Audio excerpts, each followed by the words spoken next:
E aí pessoal, como é que vocês estão? Daniel falando aqui diretamente de Koh Samui, na Tailândia. Fiquei de falar para vocês aí como é que foi a minha experiência do Vipassana. E eu gravei vários vídeos, na verdade, só que não tava ficando muito longo, né? E aí eu pensei, como que eu consigo trazer isso de uma forma mais tranquila, né? Pra ficar algo legal e interessante pra vocês. E aqui que eu pensei, eu havia colocado umas perguntas no meu Instagram, dúvidas que vocês tinham em relação ao Vipassana. Então o que eu decidi fazer? Eu passei todas essas perguntas aqui e eu vou respondê-las e vocês vão ter uma informação mais geral de como foi a experiência do Vipassana aqui na Tailândia. E vamos lá então, vou começar lá, vai ser algo bem direto, bem objetivo para a gente não perder tempo. A primeira pergunta que me fizeram foi qual tipo de meditação que eu fiz. Bem, eu fiz a meditação chamada Vipassana. Basicamente, essa é uma meditação focada no autoconhecimento, no autoentendimento. Essa meditação é feita através do que eles falam de mindfulness, né, ou de consciência plena, como a gente traduz no Brasil. E a meditação Vipassana, ela foca em 4 áreas, vamos dizer assim, que é a contemplação do corpo, a contemplação, né? Quando eu falo contemplação, entendimento, né? O entendimento do nosso corpo, o entendimento dos nossos feelings, né? Do nosso sentimento, são 2. Entendimento da nossa mente e o entendimento dos objetos que a nossa mente cria, né? Então são esses 4 pontos que são aí o foco principal do Vipassana. E foi esse que eu fiz. Só existe um tipo de meditação Vipassana?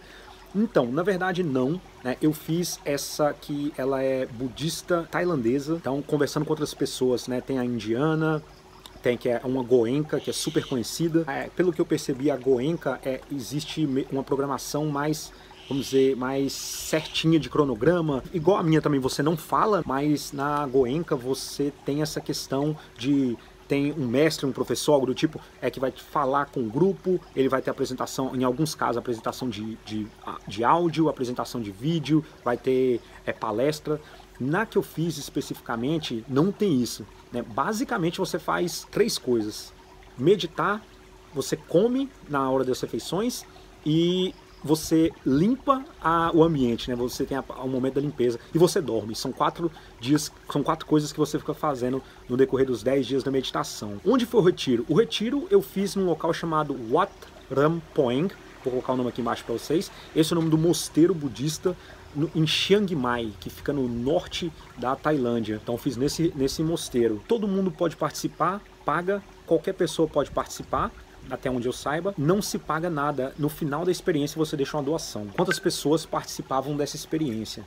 Bem, da experiência que eu fui, tinham 150 pessoas. A Tailândia está fechada para turismo, né? Ou seja, ninguém entra aqui por causa do corona. Então, 145 eram tailandeses e nós éramos 5 gringos, né? Tinha eu do Brasil, uma menina da Espanha, uma menina que era da Estônia e um rapaz e uma moça que eles eram britânicos, mas com família aqui na Tailândia, né? Então, nós 5. Eles te ensinaram alguma técnica de meditação? Sim, né? A técnica que foi passada é basicamente, no decorrer de todos os dias que a gente fica, né, no mosteiro, são 2 tipos de meditação. Uma que é uma meditação sentado, né, onde você cruza as pernas e você fica com a mão, né, nessa posição.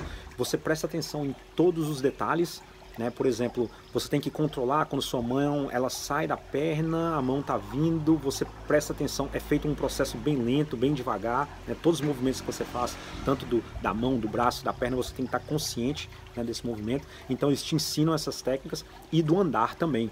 Por exemplo, quando você está meditando andando, não é andando normal, né? É assim, você levanta a perna, deixa eu virar assim, você levanta a perna, você vai para frente e abaixa, levanta. E aí no decorrer dos dias eles vão mudando, né? Tanto o tempo, por exemplo, você vai fazer 15 minutos sentado, depois 15 minutos andando. E aí volta, 15 sentado, 15 andando.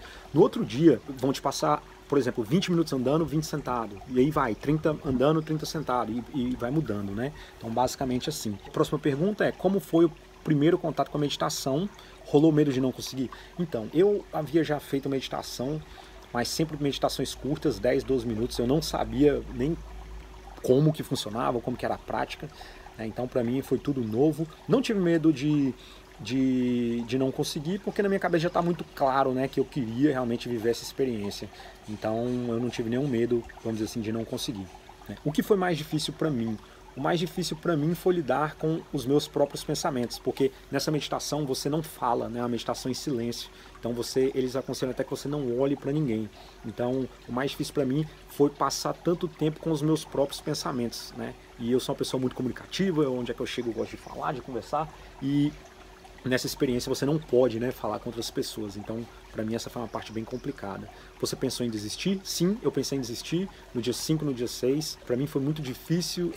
No dia 6, entrei meio que num choque de pensamentos. Eu não estava conseguindo lidar comigo mesmo. Minha cabeça me colocou numa posição muito ruim. Eu percebi que eu tenho um padrão de ações, né, em vários momentos na minha vida, e eu nunca tinha percebido essa situação. Eu nunca tinha ficado claro, e esse padrão de ações ele acaba trazendo uma série de problemas, né, pro meu dia a dia de um modo geral, e acabou que eu percebi isso e para mim foi um choque, porque eu conectei com experiências da minha família e conectei com padrões, né, e eu não conseguia parar de pensar, meu corpo começou a esquentar muito, minha cabeça começou a esquentar, minha perna começou a tremer, meu corpo começou a tremer, eu entrei num choque, eu não consegui lidar comigo mesmo, minha cabeça ela não parava de pensar. Então nesse dia eu comecei a chorar sem parar, e eu fui direto para um local onde ficam uns monges, né? Um parênteses só para vocês entenderem. Todos os dias, 2h30 da tarde, o grupo dessas 5 pessoas iam para um local onde tinham os monges. Os monges faziam algumas perguntas pra gente e a gente respondia, né? Por exemplo, as perguntas eram: quantas horas você meditou? Você sentiu mais dores fazendo meditação sentado ou em pé?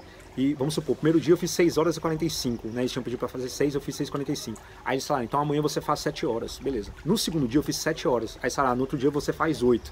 E por aí vai, 9, 10. Então eles vão todo dia aumentando, né, e te passando as novas técnicas. Antes desse bate-papo com o monge, eu fui lá no local, né, que ele fica chorando e falei: por favor, me ajuda e tal. E foi bem engraçado que ele olhou para mim e falou assim: você está completamente sem foco, você precisa meditar mais, volta e vai meditar. Ele me passou algumas mensagens lá e tal, né, baseado no que ele acredita, mas foi bem legal, enfim.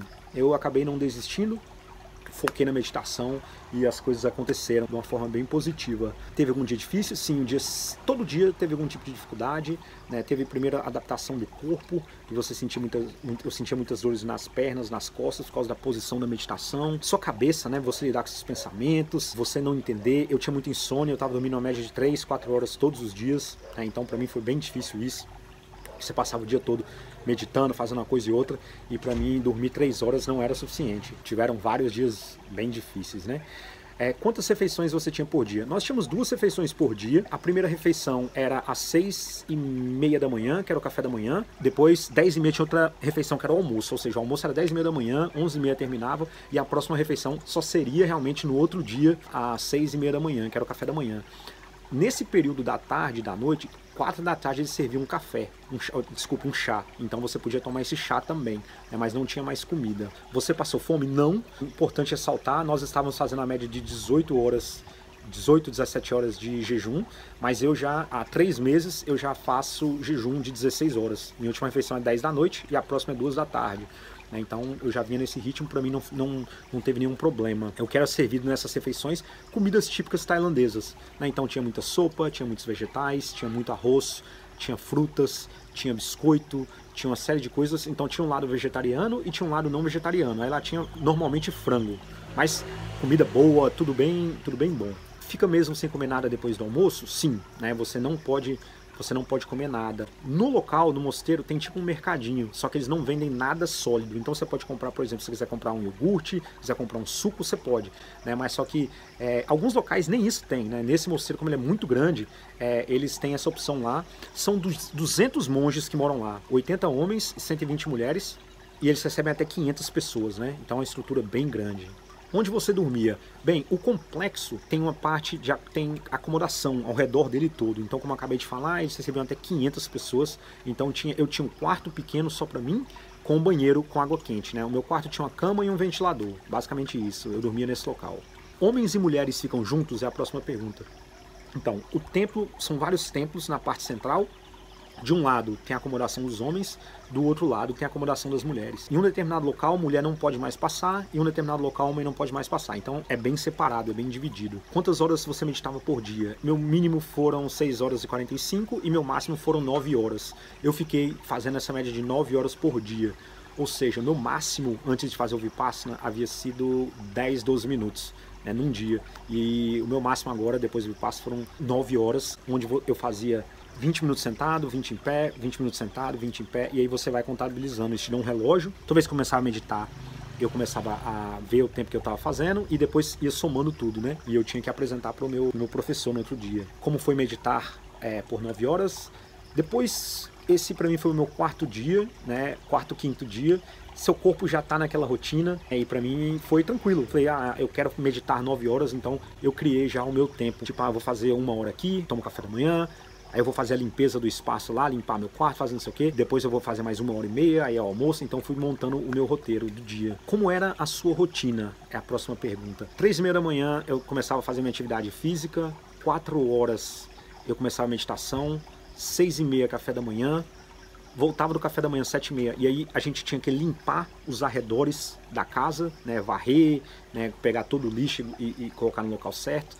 Então vamos dizer que dava 1 hora, então das 7h30 às 8h30 eu estava fazendo isso. Das 8h30 às 10 eu começava a meditação de novo, 10 horas era o almoço, ficava até 11 e depois voltava para limpar de novo, porque é uma área muito arborizada, então caía muita folha, né? Então a gente ia fazer 2 limpezas por dia, limpava de novo, depois meditava, e aí meditava o máximo que conseguisse. 9 horas mais ou menos, já está todo mundo nos seus quartos, né? Então ficava meditando até 8 e pouco, 9 horas todos os dias. Essa era a minha rotina durante 10 dias. Tudo isso sem falar, né? Você não pode falar com ninguém, né? Só com o seu professor. O conteúdo é todo em inglês? Sim, tudo é em inglês, né? Quando você fala, tudo é em inglês. Então existe Vipassana também praticamente em todos os países do mundo, né? Pessoas que levam essa técnica. No Brasil tem praticamente em todos os lugares, é só você pesquisar se quiser fazer no Brasil em português, ou em Portugal, enfim, onde você estiver, mas na Tailândia tudo é em inglês. Deu vontade de ir embora antes do término, como eu falei, né,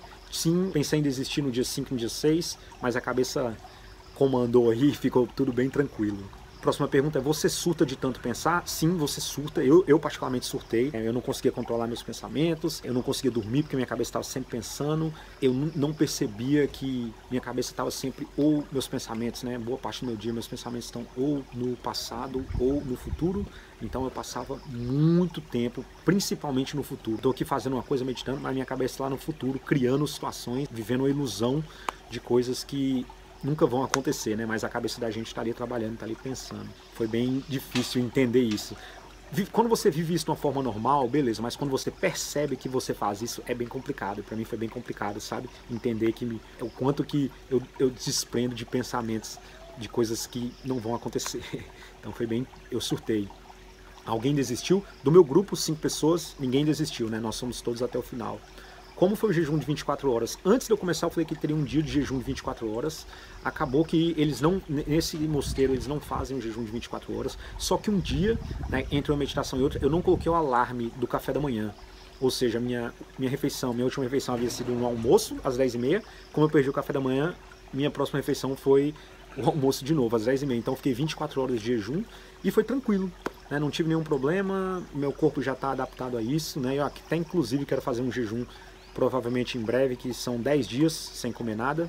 Estou estudando aí qual a técnica que eu vou utilizar. E aí eu vou compartilhar com vocês também. Não estou induzindo ninguém a fazer nada, é o que eu vou fazer e vou compartilhar em algum momento. Então para mim foi tranquilo o jejum. Quais emoções mais profundas, já que ninguém pode falar? Bem, as emoções mais profundas, como eu falei, foi de autoentendimento. Deixa eu trazer isso aqui para cima. Foi entender que nossa cabeça, ela é complicada quando você quer entender. Eu passei minha vida toda vivendo, né? Nunca quis entender o que estava dentro dos meus pensamentos. E o monge me fez uma colocação, para mim fez muito sentido. Nossa cabeça é como se fosse um animal selvagem. Então, um animal selvagem, ele tem a liberdade, né? Ele vai para ali, ele faz o que ele quiser, basicamente e teoricamente. A partir do momento que você pega esse animal selvagem, você quer domesticá-lo, né? Vamos supor, você pega um macaco selvagem e você coloca ele num quartinho, esse macaco ele vai ficar louco, ele vai ficar debatendo, vai ficar tentando morder todo mundo, ele vai ficar louco. né? No primeiro dia tá doido, no segundo dia ele tá doido ainda, no terceiro dia ele já diminui, no quarto dia já está mais tranquilo, até que você consegue já encostar nele, você começa a ensinar, enfim. Essa foi a analogia que o monge fez e ele estava se referindo à nossa mente, né? A nossa mente, antes de você, no meu caso, antes de chegar no Vipassana, era uma mente selvagem, ela nunca havia sido controlada. E a partir do momento que eu tentei entender por que meus pensamentos iam para lá e entender que aquele pensamento é só um pensamento, né? Opa, tem um negócio aqui. E esse pensamento ele não é uma ilusão, né? Ele não vai existir, e aí você tenta tirar essa ilusão da sua cabeça e focar no agora, focar no presente, que é o que realmente importa, né? Então, para mim foi bem complicado, né? Foi bem difícil mesmo, foi muito emocionante para mim perceber como que nossa cabeça às vezes nos coloca em situações complicadas, e essas emoções que nos criam, que nos traz, que a gente não percebe, ela interfere na nossa relação com as pessoas que estão ao nosso redor, interfere na nossa tomada de decisões, né? Porque a gente está criando situações lá na frente ao invés de lidar com o que a gente pode lidar, que é o agora. Então, essa emoção para mim foi bem complicada. A próxima pergunta é: o que sentiu nos momentos que queria falar e não podia? Eu já estava preparado para isso, né? Então não teve nenhum, vamos dizer assim, nenhum problema muito grande. A próxima pergunta é: o que mudou para você após essa experiência? Eu acho que eu estou bem mais calmo. Eu percebo que às vezes eu estou tendo um pensamento voltado para algo do passado ou algo do futuro, e eu tento entender que é uma ilusão, né? Isso não vai acontecer. É a cabeça criando situações para me proteger, enfim, para qualquer coisa, mas me proteger de quê? Se é uma coisa que não vai existir. Então, eu estou bem mais consciente do que minha cabeça tem pensado. Então isso para mim tem sido bem importante. Qual foi o maior desafio? O maior desafio foi lidar comigo mesmo, foi lidar com os meus próprios pensamentos. Qual o sentimento no começo, meio e fim? No começo, ansiedade, querendo entender a situação, querendo entender o que era.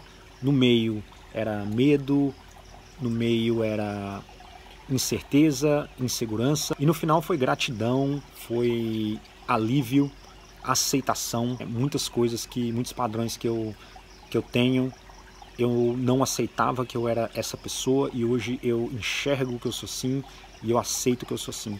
Não estou dizendo que eu não quero mudar, só estou dizendo que eu aceito a pessoa que eu sou, entendeu? Então, para mim foi muito importante isso, tirou um peso gigantesco das minhas costas. Aí eu estou vivendo e quero viver de uma forma bem mais leve. Qual ponto negativo dessa experiência?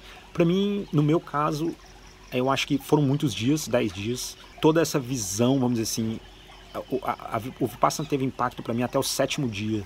Do 7º dia para frente eu achei, eu não estava me conectando mais com a meditação, não estava me conectando mais com os meus pensamentos, né? Então, para mim foi basicamente o ponto negativo foi a quantidade de dias. Mas o mosteiro ele oferece 3, 5, 7, 10, 21, 26 dias, né? Então tem diferentes propostas de Vipassana, né? E muita gente às vezes não sabe disso, que eu recebi muita gente falando: Vipassana só tem de 10 dias, Vipassana só tem de 10 dias, mas na verdade não. Tem vários tipos, depende de como, né, que isso é passado. Você recomenda essa experiência a todos? Eu acho que eu recomendo a quem pesquisar, para quem entender o que é e se sentir preparado. Se você não se sente familiarizado com isso, então eu não recomendo para você, né? Porque vai ter sofrimento, né? Se você não quer se entender, se você não quer se conhecer, então eu não recomendo isso para você, porque você vai ter tempo com você, né? E em algum momento você pode começar e você vai desistir porque você não se conectou com o propósito.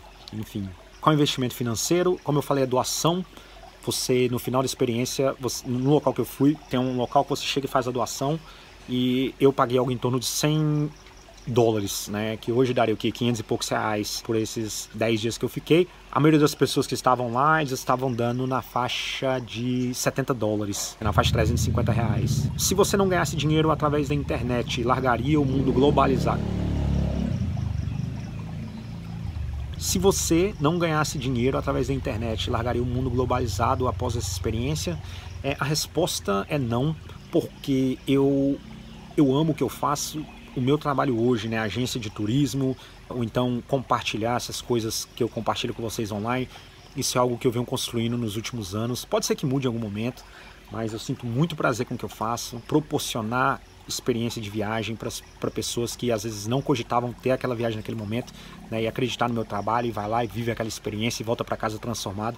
É algo que eu não só quero continuar fazendo, como eu quero ampliar, né? Eu quero trazer mais pessoas para liderar os grupos.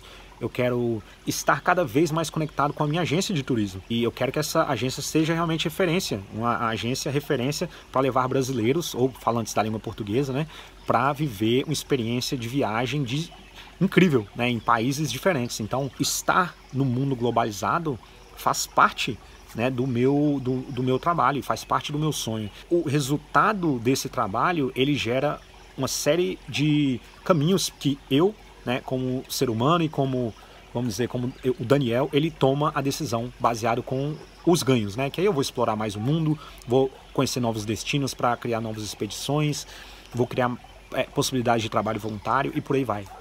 Então, não tenho nenhum interesse de largar o mundo globalizado, e essa experiência foi basicamente para autoconhecimento, né? Eu queria me permitir estar comigo mesmo por 10 dias. Então é isso, pessoal. Eu acredito que eu tenha falado aí um pouco de tudo para que vocês entendessem um pouquinho de como foi essa experiência. Caso você tenha qualquer dúvida, manda aqui para mim, tem os comentários, eu vou responder com o maior prazer. E volto a falar, o Vipassana tem em vários lugares do mundo, seja no Brasil, seja fora, e entenda qual que é a técnica, como funciona, e é isso. Espero que vocês estejam abertos para quem quiser fazer a experiência, sejam abertos para as mudanças. É muito importante, acredito, né, estar aberto para o que vem, e eu estava completamente aberto, precisava realmente de algumas mudanças na minha vida e foi super importante. Espero que vocês estejam bem, espero que esse vídeo tenha orientado vocês aí com mais informações importantes sobre o Vipassana, sobre pelo menos a minha experiência, né, nesse mosteiro budista, e que vocês se encontrem, né, internamente e sejam pessoas felizes, porque esse é o meu propósito. Tomei ayahuasca algumas vezes, fiz constelação familiar, fiz outros tipos de meditação, e agora tive a oportunidade de fazer o Vipassana e não vou parar, né, sempre que tiver algo onde eu possa me descobrir, onde eu possa me redescobrir, né, onde eu possa ir um pouco mais fundo dentro dos meus pensamentos, com certeza eu vou. Beleza? Então é isso. Um forte abraço para vocês e mande as dúvidas aí. Valeu, um abraço. Estou de volta, pessoal, depois de 10 dias num mosteiro aqui na Tailândia. Vou mostrar para vocês aqui um pouquinho. Eu tô saindo já, tô até com roupa preta, né, que a gente tem que ficar o tempo todo com roupa branca. Eu vou mostrar para vocês aqui onde é que eu estava acomodado e o caminho aqui até a saída, só para vocês entenderem um pouquinho do lugar. Vamos lá comigo. Esse lugar aqui que eu estava acomodado, ó, tem várias casinhas. Essa área é só para homem. E aqui era o meu quarto, ó. E olha aqui o quarto que eu fiquei 10 dias com caminha. Tudo bem simples, um ventilador e um banheiro também, bem simples, né? Água era quente, né? Então foi basicamente aqui que eu fiquei. E agora eu vou pegar minhas malas, minha bagunça e vou caminhar aqui para a saída. Vamos lá. Indo aqui, aqui são mais de 80 monges homens e mais de 120 mulheres. São mais de 200 monges, né? E eles comportam até 500 pessoas. Então vou aqui pelo caminho, vocês vão ver. Com certeza vamos passar por vários monges, né? A gente convive aqui diariamente com eles. Vamos lá. Lugar super agradável. Aqui, né? Muita natureza. Então tô saindo aqui do meu quarto. E já tem os monges aqui limpando. O pessoal de branco é o mesmo que eu fazia, né? Limpando aqui. Esse aqui é o lugar que a gente faz todo dia um bate-papo aqui com o monge principal. E aqui o templo. As pessoas, muito tailandês. Mais um monge ali. Olha os templos aqui, pessoal, só para vocês entenderem como que é bonito. As cores, os detalhes. Por dentro é maravilhoso também. Essa livraria, ó, essa biblioteca. Aqui tá um pouco do pessoal que fez comigo aqui, as meninas, ó. E olha aqui, ó, tem uma estupa bem no meio onde é que a gente faz as meditações. Super bonito. Sorry? Yeah?